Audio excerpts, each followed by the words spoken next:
So I went through this phase where I was doing a bunch of sticky notes. Like that was just the way that I would keep track of my day and like my tasks, my grimoire stuff, like just everything was on sticky notes. And it has been literally like when I tell you like there's just been so much stuff in my house, in my office that has just been like piles and piles piles of sticky notes. And like now that I've kind of gotten myself more organized and kind of grew up a little bit and realized how much that doesn't work, having to go back through it to find like information that old me had and just lost in these piles and piles of sticky notes. Um, I'm kind of realizing like how I was super. I'm kind of realizing like how I was super disorganized, but also just I was so unsure. Like, I have like this whole pile of like channeled messages, and most of these messages are pendulums or automatic writings, which I usually put in a journal that I usually have a journal for my automatic writings, but I remember like when I first started doing it regularly, right? I was like super inconsistent. So I would like do it here and I would do it there. But like automatic writings really helped me as like a medium to like develop my skill.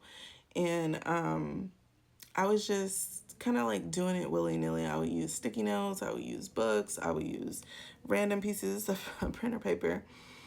But then that kind of left me with like a pile and piles and piles and piles and piles of paper and binders of paper. And like now that I'm kind of getting into this space where I really want to organize the work that I'm getting and like trying to put everything into its place so I can get like a full grip on a lot of the messages and information that I've gotten so far. I'm just realizing like I remember back in those days, like spirit continuously telling me like organization is key, organization is important, like spirit moves through organization, get more organized. And I felt at the time, now look, the ADHD brain be trying its best, okay? I tried at the time to create better systems and to get more organized and to figure out, what that exactly even meant. Like, what does it mean to be organized? Because I've always been able to create systems for organization, but I have never truly been fully unorganized, like to a T. And I think that's just a part of it. I think that it's just a part of not being able to stick to a system long enough to get the organization. You know what I mean? Because it's like I get organized, but then like that system does not feel good. It no longer serves any kind of purpose. And no matter how hard I try to keep it together, it just falls apart because I was really only there for the experience of it being organized and not necessarily like putting it together. I don't know. I'm going way off into the left, but I've been realizing like how unorganized I was and why I was. And I feel like for a long time I was just disillusioned to where effort needed to be put in to become more organized. And I also noticed that I had delusions that just did not make any, not one lick of sense. Like, why was I trying to do a bunch of stuff all by myself? Like, I was looking at one of these to-do lists and it was like create 30 posts like today and then do this, and then I had like 3 pages of to-do lists for like one day, and I'm like that makes sense. Like I would totally be overwhelmed if like I tried to make myself do that today. But it's like crazy because like I would try And it's like in the way that I would partially succeed at these undoable tasks, like I would probably get like 10 out of those 50, out of those 30 done. And that's like really good. Like fully done, descriptions, hashtags, everything. Like just feeling like a straight failure. And I think about that and I'm just like, a lot of it stemmed around the fact that, yeah, like I could have been nicer to myself for sure. And that's a different conversation. But I feel like being more organized and being more realistic with my tasks and like what I can realistically get done and like the energy that I have on a day to day, you know what I mean? And I feel like in this past cycle, like that's something I've really learned. And I feel like I have really learned my lesson around that. I burned out super duper hard with that lesson, by the way. And it was to the point where I did not want to post. I did not want to create content.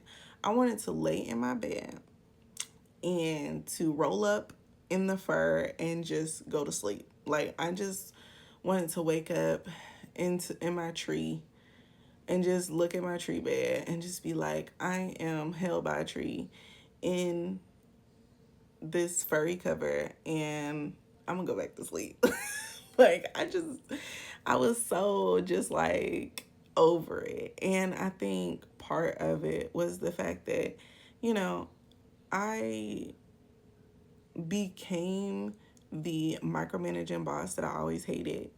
And I became like the mean girl that I've always encountered. Like pretty much in any space that I've ever been in. And it's like, I really like, even though like I had been doing all of these other things, I think in business, it was even more difficult for me to see like how unhealthy that is, especially around like creating content and running multiple aspects of my business. And I think when I got sick and I had to put a lot of things down, it really allowed me to see like, oh, like I'm running like four businesses at once, but I think it's one. I'm doing the job of like 20 people and I'm doing the output of like a small team of 5 that needs to be a team of 20, and I'm not sleeping. I'm not eating. Like I'm just winging it. And I was like, you know, that makes sense. Like it makes sense. Why would I want to go back to that? Why would I want to? And I think for so long, like I just wanted to have built something. So I was willing to sacrifice that. And in hustle culture, it's like, it's really encouraged to like sleep when you're dead and just like keep going and keep hustling and keep thriving and keep doing it and keep doing it. And, you know, if you feel tired, like shake that shit off and do it some more. And I just realized like that shit is a load of shit. Like, if you gonna sleep when you dead, then you damn sure gonna die sooner. Do you know what I'm saying? Like, you're not gonna be living your life because you're gonna be feeling like shit. You know, like, and whether that's emotionally, physically, or whatever, like, take care of yourself, love yourself, like, spend time doing the things that you like to do. And even though, like, you're kind of doing shit here, meh, like, we love to see you, but do you, you know? And I just kind of realized that, and I was like, you know what? I just prioritize living my life and doing the things that make me feel happy. And, you know, if people like to see that, great. And if they don't, fuck off, you know? I don't know. That's just, I felt like maybe I'd share this with you if you care to see it. And, yeah.